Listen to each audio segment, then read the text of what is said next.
Teachers got more money than ever to educate 10,000 fewer kids, and the test scores went down. Now, what they did do, they grew central office. They had more deputies to the assistant, to the deputy, to the assistant. They grew the bureaucracy. And the former district chancellor, Michelle Rhee, found that the bigger bureaucracy didn't even get school supplies to the kids. Walking into schools and seeing that there were no books in the library, kids didn't have supplies and pencils, and then the following week I visited the warehouse of the school district where there were boxes and boxes of books and scissors and glue. And so why didn't they get to the school? Exactly. That was the question. Why didn't they get to the school? It was just a complete and utter sense of dysfunction and a lack of accountability. It's a reason they call the school bureaucracy the blob. It's like this blobby Jabba the Hutt thing that can't be budged. The blob is the teachers' union, janitors' unions, the politicians, the school board bureaucrats.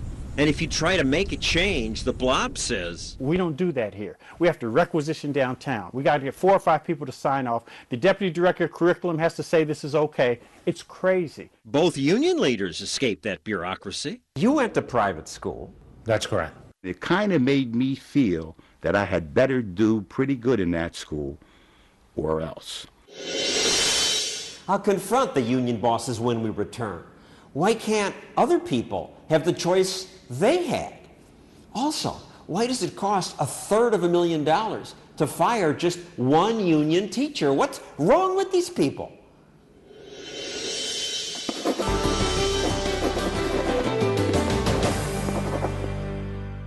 Look who sent their kids to private school. Nancy Pelosi, Hillary Clinton, Al Gore. The people who are making the rules already have choice.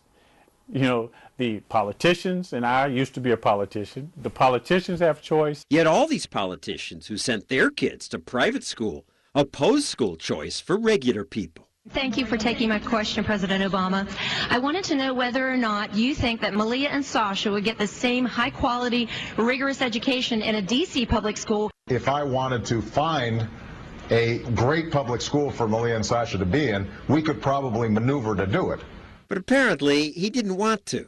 The president now sends Sasha and Malia to Sidwell Friends.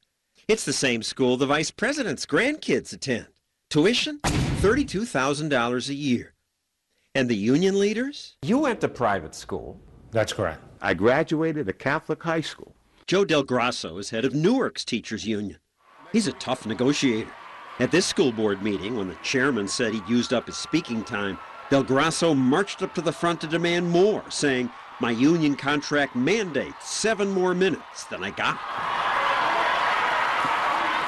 The rigidity of this stupid union contract is why the kids suffer. Your union is the problem. I think you know better than that. Del Grasso opposes letting kids escape his rules by, say, allowing them to attend charter schools in existing school buildings. Over my dead body, they're going to come there. I'm going to be there and physically try and stop them. There's certain things that don't mix. Oil and water, you can't emulsify them. There's no room? There aren't these half-empty schools? There's not half-empty schools. Del Grasso says charters favor rich kids, but Newark Public Schools spend almost $400,000 per classroom. The charters get less. Not that much less. But they get less. It's hardly the rich versus the poor. I'm happy for them. We don't want them. Then let them into your schools. Don't want them in our schools. Why should they be? You're not happy for them then. Well, listen, does Fox and CNN, are they in the same building? I don't think so. But Fox and CNN can't banish the competition. Competition's good. Competition is why we have Fox, CNN, and MSNBC. When you have a choice of what channel you're going to watch or what school you attend, competition makes things better. Del Grasso understands that about his own education. My mother paid for me to go to it, and it kind of made me feel that I had better do pretty good in that school or else. Well, so it sounds like you're arguing against the unionized public schools. I'm not arguing against them. Most of the independent schools are still Catholic schools doing a great job for less than half the money you spend. No, I wouldn't say that. $17,000 versus $5,000. John, tell them to have another bingo game and get it over with. Catholic schools fire bad teachers, but government-run schools really can't because teachers get tenure. Why have tenure? Most professions don't have tenure. When you went into organized crime, you got to be a made person. There was like a ceremony, but nothing getting tenure, which is a nice thing. And it's kind of like organized crime, and you're in forever unless you die or are killed. Well, you know, there's that perspective of it. You're a good teacher. There shouldn't be a problem with it. Well, here's one problem. Not every teacher is good. Some are really lousy. It's impossible to fire these tenured But teachers. why? Because there are a million steps. No, there aren't. There's only one. It's not one step. It's all these steps. Let's see. This is the list of steps required to fire a teacher in my town. This is why most principals don't even try. They look at the list of appeals like this one and just give up. Or they push the worst teachers to transfer to another school. That's such a common way to avoid these rules. There's even a name for it, the dance of the lemons. It would be funny, except these rules leave some kids stuck with terrible teachers. This is crazy. This former police investigator says it takes years to fire even an abusive teacher. Lots of people said he hit kids. The kids said it. Lots of people said he hit it, and other teachers said it, that were present in the classroom. It took me 4 years, $283,000, $127,000 in legal fees, plus what it costs to have a substitute fill in him, all while he's sitting home having popcorn. Still being paid by the state. Still being paid by this district. He couldn't even fire the teacher who faked his doctorate. And he went to sleep in class.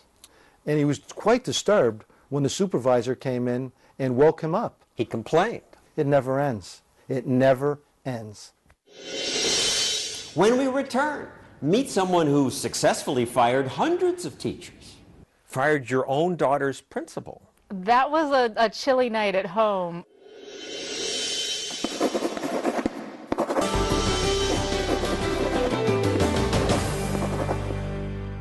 As we've seen, education in America is a mess. What will fix it? Who might fix it? Somebody needs to fix it! You can do it! Oprah thinks this woman can fix it. Thank you, Michelle. I'm rooting for you. Michelle is Michelle Rhee. Michelle Rhee, as acting chancellor. 5 years ago, Mayor Adrian Fenty picked her to manage D.C.'s schools. You had never run a school system before. I had never run a school before, and that's why people thought that Adrian Fenty was nuts. You know, I was a 37-year-old girl from Toledo, Ohio. And people said, what? Who? Yeah. People said he's lost his mind. Her friends said she'd lost hers. I have 2 kids, 2 daughters, 9 and 12, and I put them in the D.C. public schools. The schools were a disaster. Test results among the worst in America. Chancellor Rhee quickly learned that although only 8% of D.C.'s kids were on grade level, there was something odd about how the teachers were ranked. When I looked at the performance evaluations of the adults in the system... How good is the adult doing? Right, how good are the teachers doing? I found that 95% of the adults were being rated as doing a great job. So how can you have a system where all the workers are thinking, we're doing a great job, you know, a great job for our kids, and what we're producing for them is 8% success? She visited schools and saw empty classrooms. I walk into this one school. I go into the first classroom, 5 kids in the classroom. Second classroom, 9 kids. Third classroom, 3 kids, 7 kids. I'm thinking, what is going on? So finally I get to like the 5th or 6th classroom, and I asked the teacher, I said, where are all the kids? And she said, well, it's Friday. I thought, really? I just couldn't believe that was the answer. So I said, is that all? And she said, no. I thought, great. Okay, she's going to tell me that some of the kids are on a field trip or something like that. And she said, it's raining too. But it turned out that not every classroom was empty. Attendance varied by teacher. So I'm walking through, I'm finishing, you know, my visit, and I walk into one classroom, and there are 30 kids in this classroom. There, in fact, are not enough desks for the number of kids that were there, so there are kids sitting on the radiators and whatnot. So I go to one of the kids, and I said, what do you think about the teacher? He said, this is my best teacher, bar none.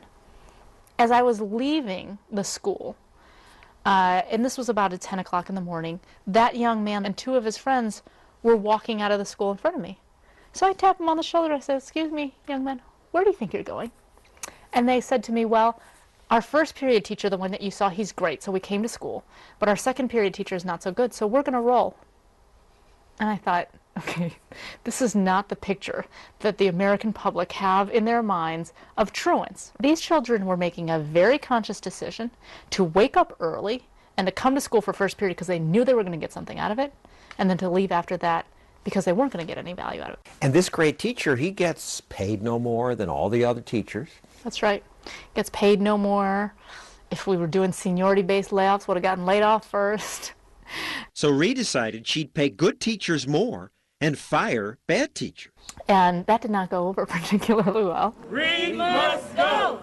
Reed must go! A few weeks into this, I was visited by my then general counsel, and he sort of comes rushing into my office, and he says, "You've got to stop firing people." I said, "What? Why? I mean, if people are not doing the jobs that they're supposed to be doing, we need to move them out." And he said, "Well, welcome to D.C. Public Schools, where we never fire anyone."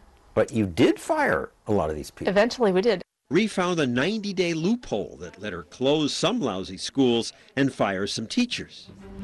There's nothing short of a firestorm surrounding the future of the D.C. public school system. 30 school principals are being terminated this week. No shortage of outrage tonight among parents and teachers. It was a plan, a plot, even before she took the job, to get rid of people who have been around, who have tenure. So you fired 200 or 4,000 teachers. You closed 15% of the city's schools. Fired your own daughter's principal. That was a chilly night at home. She upset families, communities, students, and teachers. A lot of people got fired. She said they deserve to be fired. The system needs change. Well, many of those thought she needed to be fired. People really hated you. Hate you still. Yeah. Yeah. I was a Wicked Witch of the West. They called me the Hatchet Lady, the Dragon Lady, the Teacher Terminator. Big Bad Witch. Time magazine even put you on the cover with a broom.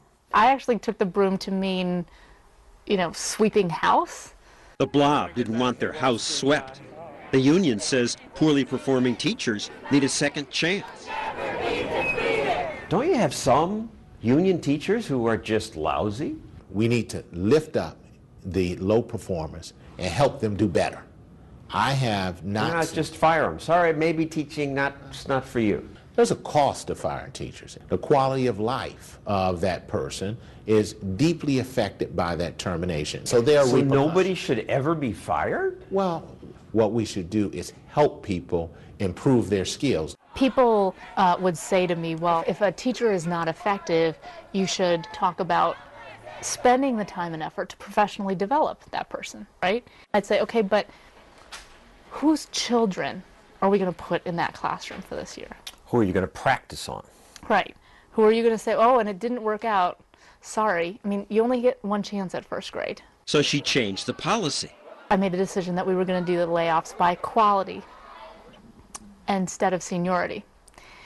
And this really upset the apple cart, and people, were protesting. Why would it upset the apple cart? It's just common sense to do it by quality. It's common sense to you and me, but it was absolutely counter to what the district had always done. It's the way that unions operate, right? I mean, seniority sort of... It just cheats the good young teacher. Don't they get mad? Forget the young teachers first. It cheats the kids. Kids were a little less cheated under Ree. Test scores went up when she was chancellor. But in the end, the union won. You can get her out. You can get Fitchy out. We're going to fight. If we have to be here every day, all night, we will. The mayor who appointed her was voted out. And when he lost, Ree quit before she was fired. Michelle Rhee becomes a casualty of D.C. politics. So Ree lost in D.C. But elsewhere in America, all sorts of new schools are succeeding. And exciting things are happening. Good morning,